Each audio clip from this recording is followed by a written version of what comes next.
They can do everything. మనం పెట్టుకునే goals ఎలా ఉండాలంటే అంత ఈజీగా అచీవ్ అవ్వకూడదు, బట్ అచీవ్ అవ్వాలి. At least 80% of your target should be reached. అయితే యూ కెనాట్ సర్వైవ్.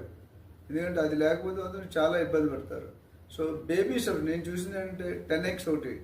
అంటే మీరు ఇలాన్ మస్క్ గారు చూసుకుంటే కనుక 10 yearsకి ప్లాన్ చేస్తారు ఆయన. ఆ 10 years పని 1 yearలో ఎగ్జిక్యూట్ చేస్తారు. ఎలా చేస్తారంటే ఇమాజిన్ హౌ మెనీ వర్క్. అంత మేధావి అంటానా 10 years ఒక ఇయర్లో చేసి మళ్ళీ ఇంకో 10 years ప్లాన్ పెట్టుకుంటారు. మనం 1 year ప్లాన్ 10 years చేస్తాం. ఆ మైండ్ సెట్ నుండి బయటికి రావాలండి. మీరు లైఫ్లో ఎదగాలి, ఎస్పెషల్లీ రియల్ ఎస్టేట్లో ఎదగాలి అనుకుంటే మీరు స్టెప్ బై స్టెప్ వెళ్ళండి.